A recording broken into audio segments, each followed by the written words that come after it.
Hello and welcome to this series where we are learning how to design solar system for our own homes. As the solar technology is growing, it is becoming more and more affordable and more people are adopting it, governments are pushing it. It is required that we learn more about solar energy and we keep ourselves up to date.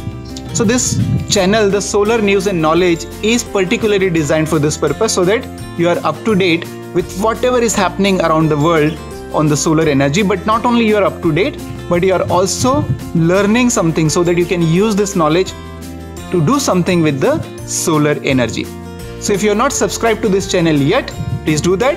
Make sure that you press on the bell icon so that you can get the notification. I'm going to teach you in this episode how to design a solar system in just 10 minutes. Well, so what it takes to design a solar system? Well, solar system consists of many components: panels, batteries, wire, electronics, everything. So what we need to know little bit about these elements before we can do the solar system design. So you need to know what is the power and energy and what is the difference. You need to know how to estimate the electricity bill or the total electricity consumption of a month at home. You need to know a little bit about the solar panels. You need to know a little bit about the batteries, about the electronic controllers, about the loads appliance itself, and of course you need to know about the solar energy, the amount of solar radiation available. I'm sure you know a little bit about each of this element. If not, look at the previous steps and learn little bit so that we can design a solar system. And I'm very excited about this, that I'm going to pass you this knowledge today, and I'm sure you are also excited to really going to learn a skill that will be useful for the whole life. Before we start to learn a solar system design, I want to tell you one last thing which you should know, and that is the law of energy conservation. The law of energy conservation tells us that energy can neither be generated nor it can be destroyed. And everything, every system, every machine, the entire universe follows this law. Energy can never be generated nor it can be destroyed. How we can utilize this knowledge in this solar system design? By the way, this knowledge, this law is same as the law of, we can say, money conservation. Money cannot just disappear or cannot just come. So for example, whatever money you are earning in a month, you can either spend it or you can save it or you can lose it somewhere. So the total incoming money has to be equal to total outgoing money. Money cannot suddenly disappear. Same thing, energy in a system, whatever in a solar system at any given point, the input, the incoming energy has to be equal to the outgoing energy. So if there is an appliance which is using energy, for example, let's take an example of fan. Fan is taking input energy in the form of electricity, and fan is doing some work inside and giving you the output, which is the circulating air.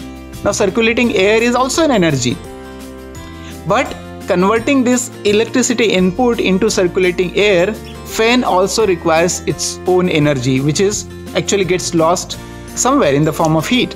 So therefore the input energy of the fan should be equal to the output energy plus losses inside the fan, and that once the left hand side of this equation has to be always equal to the right hand side, and that is what is the law of energy conservation. Let us apply this law in solar system. For example, in case of a AC solar system in the night time, if you are running a load, an appliance, and your inverter is taking power from the battery. So when it takes power from the battery, it is converting DC into AC, and then AC power is supplied to the load. Suppose your energy requirement of a load is 100 watt hour. Inverter is converting DC into AC. So while for doing this, it is using some of its own energy. It requires some energy which is actually get lost. And that loss of energy or the loss of efficiency within the inverter is, let's say, 20 watt hour. So how much energy should be supplied at the input of the inverter? As per the law of energy conservation, the input energy should be equal to output energy, which is 100 watt hour, plus loss, which is 20 watt hour. So total is 120 watt hour. So at the input of inverter, 120 watt hour of energy should be supplied, and then your left hand side of equation is equal to the right hand side of equation. So this is law of energy conservation, and if you know this and learn this and apply this, I assure you, I guarantee you that you will never ever make any mistake in terms of calculation of energy. Alright, so this is the final key arsenal that you have in your kitty now, and with this all knowledge you are ready to design a solar system for your homes in just 10 minutes. Well, what do we do in solar system design? There are two things that we would like to do in solar system design. One is find out the size of the components of solar system like battery, panel, inverter, etc. And second that we should do is match the power and energy requirement of the appliances. So these are the two functions of a solar system design, and what we are going to do is we are going to do the design for the home which are having all AC appliances. And I have given this as an exercise that there is a home where there is a tube light, fan, TV, refrigerator, air conditioner with their power ratings are given. How many such appliances are there are given. So tube lights are 40 watt and there are 3 tube lights. How many hours we are using these appliances are given. So two things, we need to first find out the total AC power, which is the column A and B, you multiply, then you get the total power. And here is the power that you get. And second thing is the total energy, because we need to match power and energy. So total energy will come by multiplying the column A and B and C together. So A and B is total power, you multiply it by the hour, you get energy. So then in this column there is energy given here. Now this energy has a unit of watt hour and this has a unit of power. So when we sum them up, I'm sure you should have done this exercise. If not, the sum is here. So the total power requirement of this house is 1785 watt and total energy requirement of this house is 9110 watt hour per day, or 1000 watt hour is 1 kilowatt hour. So therefore you can say 9.1 kilowatt hour per day. So that is for which we are going to design the system for. Alright. So AC system has all these components, the panel, inverter, battery and load, and we need to find out what are the size of these components. Normally what happens is the energy is generated by panels and flows in this order, but when we do the solar system design, we actually follow the reverse path. What does it mean that first we are going to figure out the load, inverter, then the battery, and the last we will design the size, the solar panel. So we know what is our load. Our load is 1785 watt. That is the power, total power of home, and the energy that it requires per day is 9.1 kilowatt hour per day. Now this energy has to be supplied by the inverter. So I know my power requirement is 1785. So if I want to choose an inverter, I would choose an inverter of little higher power, and typically the power rating of 2 kilowatt or 2 kVA matches very well, which are available in the market. So I would choose an inverter of 2 kVA. Now 9.1 kilowatt hour has to be supplied by the inverter. Inverter is doing job of DC to AC conversion, and some energy will be lost within the inverter. So I am considering a 20% loss. So 20%, that is 0.2 of 9.1 is 1.8 kilowatt hour per day will be lost in the inverter itself, and therefore the total input energy that should be supplied to the inverter is 9.1 plus 1.8, that is 10.9 kilowatt hour per day. This is law of energy conservation that I told you. Alright, so this much energy should be supplied to the inverter. So this is the supply energy at the input of the load, and this is the energy supplied at the input of the inverter. Now let us do the battery sizing.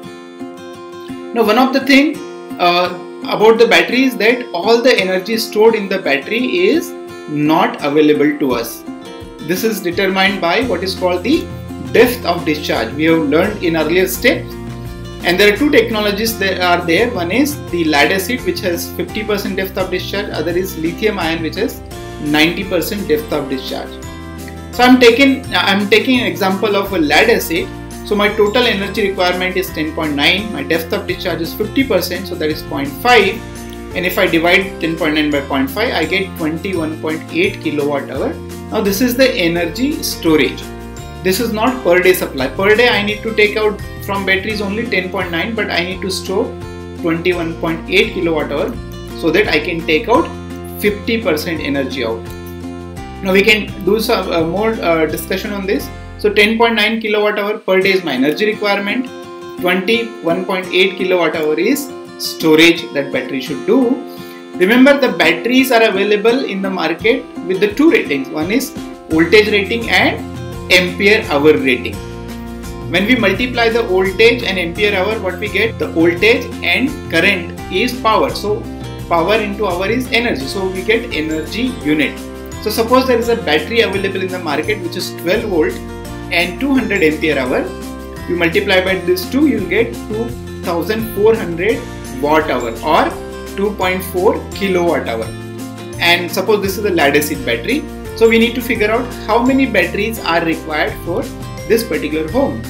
Now in order to find out the number of batteries, my total energy stored is 21.8 kilowatt hour. My per battery stored energy is 2.4 kilowatt hour. I divide this 2, I'll get 9.08. And if you round it off, you'll get 9 batteries. So you need 9 batteries of 12 volt and 200 ampere hour. Now sometimes it will be difficult to connect the 9 batteries together because it can be 4 plus 4 batteries, and therefore what you can do is either you can choose 8 batteries or you can choose 10 batteries, or the other option available is you can take a battery of a different size and then find out the number of batteries required. Now this is the battery which will give you 1 day storage, but in some case if you want to 2 day storage, then you can actually you have to add more batteries. So 2 day storage means it's a choice of the user. If you want 2 days, 3 days, according to that you need to multiply 2 times or 3 times energy. So suppose your storage you want 2 days, then 1 day storage 21.8 multiplied by 2, you will get 43.6 kilowatt hours. So you should choose a battery according to the number of days of storage that you want. Alright, we know the size of the inverter, we know the size of the battery. And so this stands like this: the input energy at the load, input energy at the inverter, and the battery requirement. Now I need to find out the input energy to the battery, and for that I need to figure out what is the losses in the battery. Now typically the losses in the battery I have taken here is about 15%, and it varies something like 20 to 10% depending on what technology. So take 15%, which is 0.15. So my output that should go is 10.9. As compared to that, 15% losses will take place here, so it will come to 1.6 kilowatt hour. As a result of that, my input to the battery is 10.9, which is this, and 1.6, which is the loss. So total is 12.5 kilowatt hour per day. Again, what I have applied is law of energy conservation. Alright, so now I know the input energy that required to the battery is 12.5 kilowatt hour per day.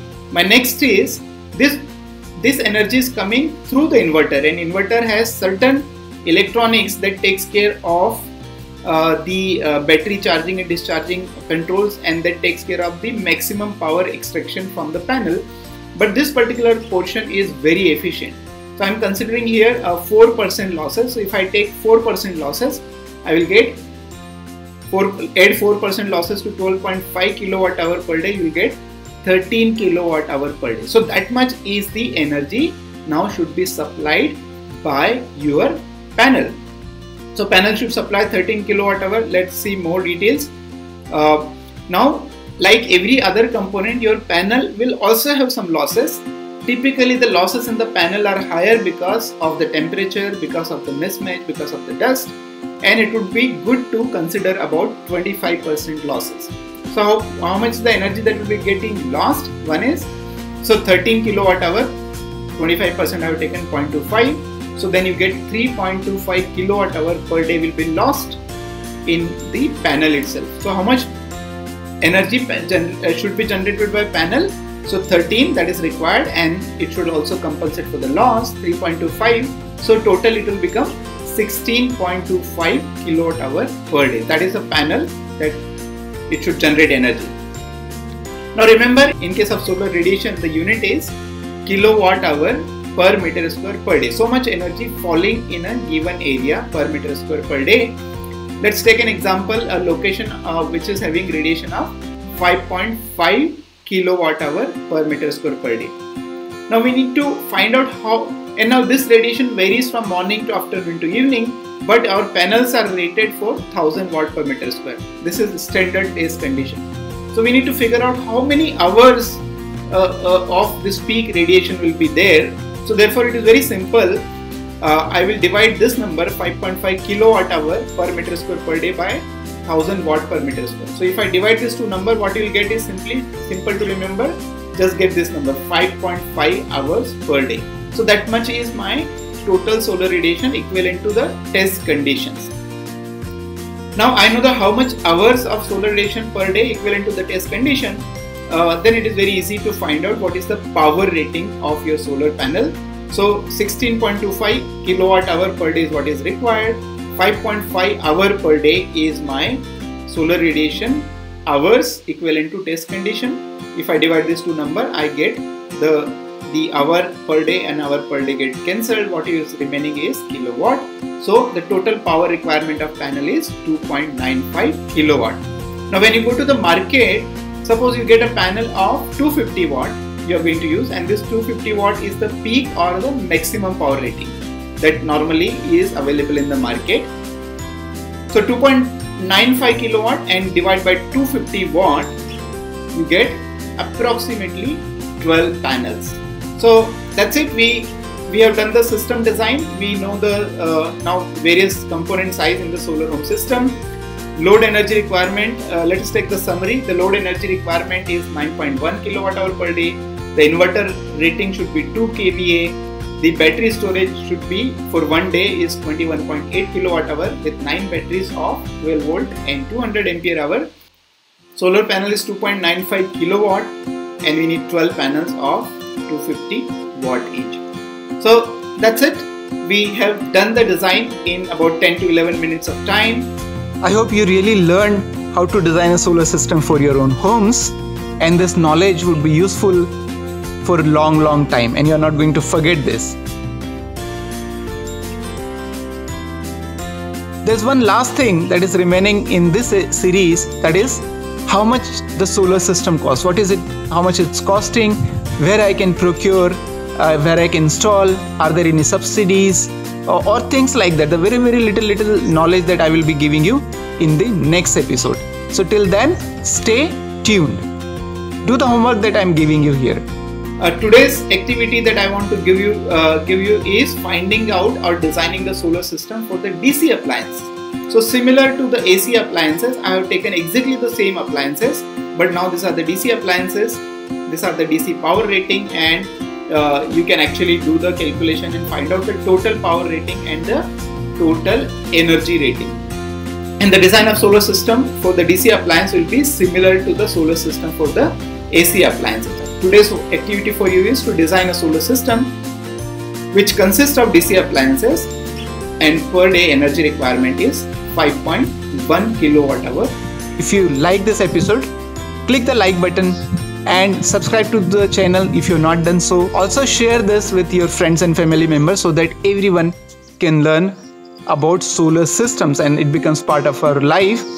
As we get into the more troublesome situation in terms of climate change, we need to really learn more and more about solar energy and adopt it in our daily life. And for that, people should know more about solar energy. As a result of that, I request all of you to share this with as many people as possible so that everyone can become energy literate or solar energy literate and use this solar energy in their daily life. Stay tuned, stay safe, stay inside, and bye-bye.